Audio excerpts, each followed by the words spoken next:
Hey, what's up? I am, of course, Ellis, and you are you.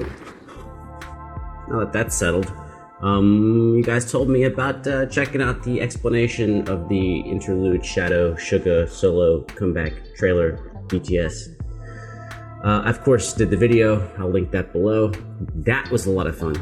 I'm hoping that the shadow is also, well, the shadow theory is also fun. Although, in your comments on the original video reaction, I think you told me a decent amount of the two sides fighting, Shadow and the Ego, and Suga versus Yoongi, different sides of ourselves. Anyhow, let's go. Another theory slash explanation. So Fleur Squad, welcome back to my channel and to another theory slash explanation video. This time we're going to go over Suga's interlude, Shadow. Now there were so many symbolic scenes and deep meaning lyrics, so let's get started. We're first introduced to a sinister... That panda was kind of dope. I mean, he's like smashing... Well, you saw him as a panda.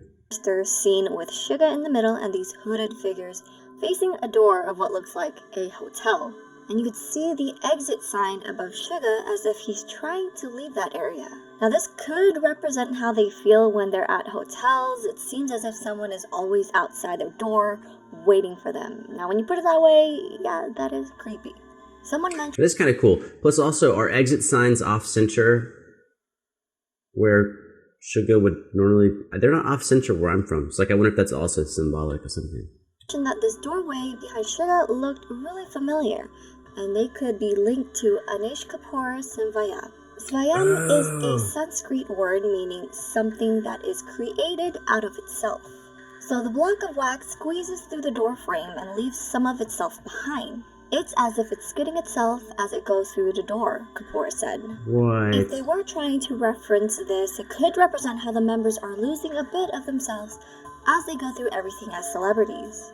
Shards of the mirror comes together to reveal another Suga on the other side, but this time wearing lighter colored clothes. The mirror is showing us another side of him, which could represent the past him as he repeats, I wanna be rapped, I wanna be the top, I wanna be rocked, I wanna know mine. These were things he wanted before BTS grew, as they were big dreams to him, and he wondered every day how far he would go. You can see him run across the hall and into the stage and limelight. I don't know if there's a theory on this. I think just those overlaid hand-drawn, they might be hand-drawn digitally, but those freeform graphics are You can pretty see him damn amazing. Right there, all that stuff. To him, and he wondered every day how far he would go. You can see him run across the... And something I would invite you to do, because when I did the reaction, of course, I had to edit my own video. And when I was like chopping through frames, those little hand-drawn animations are changing so rapidly. It's really frame by frame. So if you're like, any type of editing software you have, if you just go to this section and you just like keep clicking through your frames or nudging through your frames, like you will see ridiculously awesome graphics that are going by really too fast. It's a completely different impression when you see them in real time versus frame by frame, and they're really amazing. The hall and into the stage and limelight that Suga is currently in. He noticed the shadows under his feet become bigger. Ooh, I didn't really pay attention to that part. That's awesome. No, he's inside the box because they're pushing on it from the top.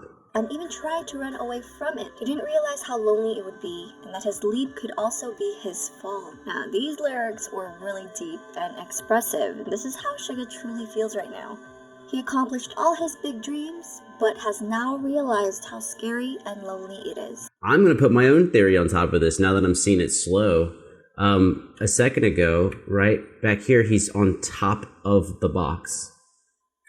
And then inside here, he's in the box, right? Because, like, how else would they have their hands on it, right?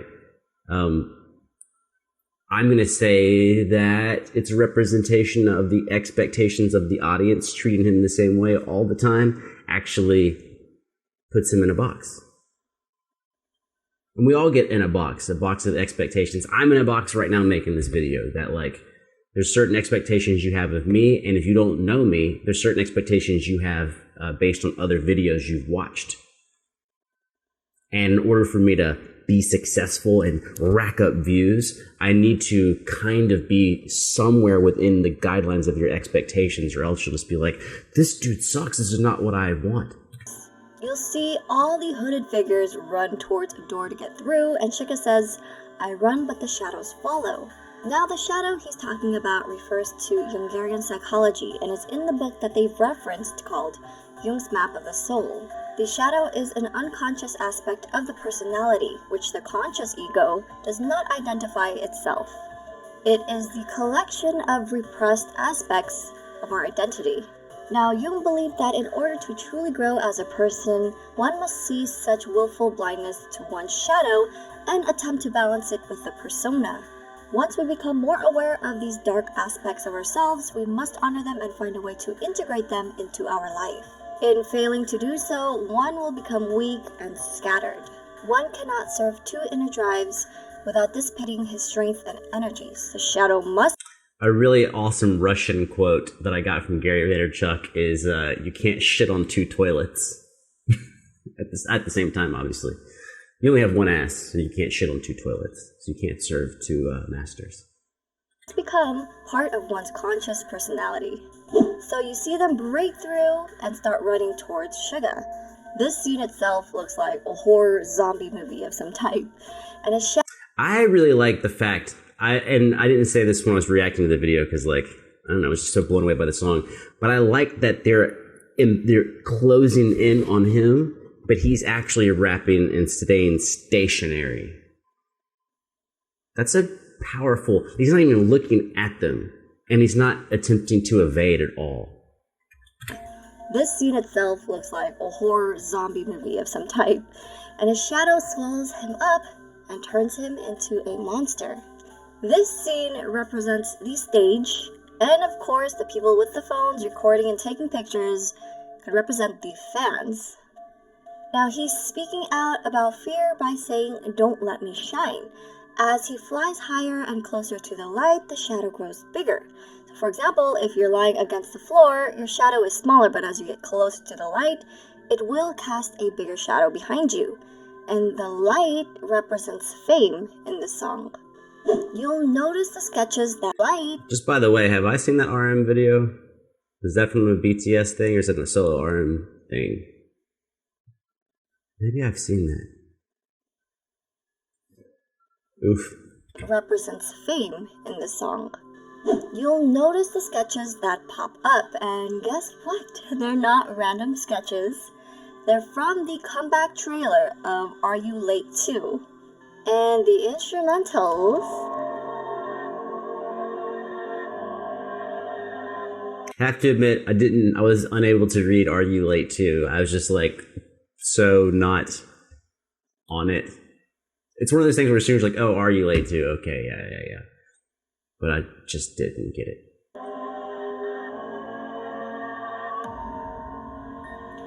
Nothing lasts forever. You only live once. Sound familiar? All of a sudden, instrumentals in the song switches up and Suga's voice gets rusty and deeper. This is the shadow speaking to him, saying, I am you, you are me, and now he knows. They'll clash within the single body, and he could never detach from his shadow. So the shadow is trying to get him to accept him. And now this scene could either represent himself, Min Yoongi in the crowd and his BTS persona, Suga on stage, or the person in the crowd could be his shadow. I mean, it does seem like it is his shadow in the crowd. Now, there are a couple of scenes that remind me of RM's Persona music videos, such as the mirrors, which represent personas and all the different masks they wear. And then there's the stage, which represents their stage identities. So the song and music video represents the shadow, their fear, and them realizing they need to accept it. And it is pretty sad to hear, but this is how they truly feel, and it is their way to express how they feel by using lyrics and visuals to tell us the story. And this was an amazing music video and loved the lyrics. So I hope you guys enjoyed this video. If you did, make sure to click that like button and also join the Flare Squad by subscribing, you guys. Thanks for watching. Yeah, that was super awesome. And I see why you guys recommend her videos so much. She has a really nice pace, and the editing on the videos is also really nice. It must be really time consuming. Got to learn a little bit from her. But back when she's like, it's sad that they feel this way. The video and send visuals to tell us, and it is their way to express. Pretty sad to hear, but this is how they truly feel. But see, here's what's weird. I think even saying that it's sad that they feel this way is one of the reasons they feel that way. Like, we all experience a lot of difficulties and setbacks and trauma. And if we live long enough, we're going to experience tremendous trauma because people that we care about are going to die, and eventually we're going to get sick and die. Like, that's the game. That's how this thing turns out.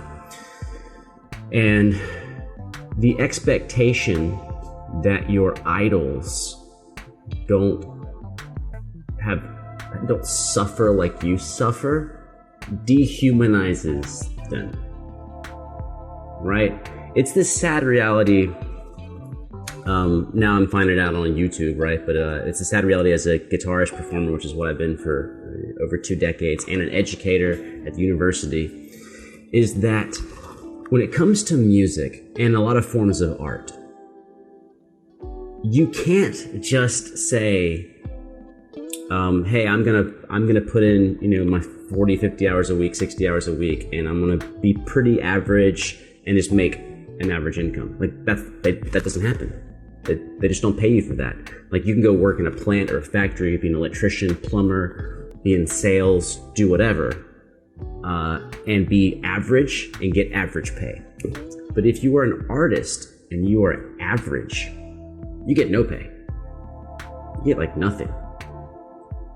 And it's this sad realization as you're working on your craft that you have to get some level of actual success just to make an average income. And so it's weird because you have to get very popular to make a livable wage. And then what happens in the case of someone like BTS is that when they're on this uptick, this uprise to just all have like a living and a life and be successful as K-pop stars, that momentum has carried them higher and higher. Obviously due to their skill and talent, but it's a trajectory. And so I can't speak for BTS as a whole, but I think we've had some exposure with them individually, that a lot of what they want to do is just be artists and just be creative. But now they're, I guess imprisoned is a pretty strong word to use, imprisoned, but they didn't need, how about this? They didn't need to be the biggest K-pop group in history in order to be successful artists. That wasn't the goal, right? That's just where they happened to have ended up. And so they're kind of trapped in a way of being that thing. And it's this weird crux that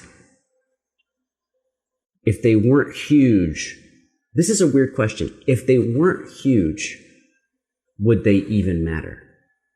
Like, of course they would. You don't actually know that because there's a bunch of musicians and bands and artists you can think of at one point that were huge, and they didn't stop making music, but they did disappear. So it's like, this is a really delicate balance. I think I'm beating a dead horse here. But it's a really delicate balance of, if I pull back, if one pulls back, if we pull back from attempting to be the top, we just disappear entirely. And so you're kind of trapped aiming for the top just because you don't really have any other choices. They don't have there's not like, oh, we'll be the 126th best boy band and we'll make a good living. They don't have that. I mean, shit, think of most of your lists, top 10 lists, top 30 lists, sometimes it's like top 50 all-time lists. Like top 50 all time, like that's the list. But you can be like the 157,000th best janitor and like have a job with benefits in retirement. Anyways, that's my me being triggered to talk about BTS. It was fun. Thanks for recommending it. I think I'll check out some more of her stuff, hopefully. I intend to, but sometimes I get forgetful, but I thought she did an excellent job in the video. My pleasure. Wait, why is there so much extra time left in this video? Oh, because I went backwards. Let me go forward. Make sure to miss none. Okay, yeah. All right. Y'all be awesome. I'll see you. Bye.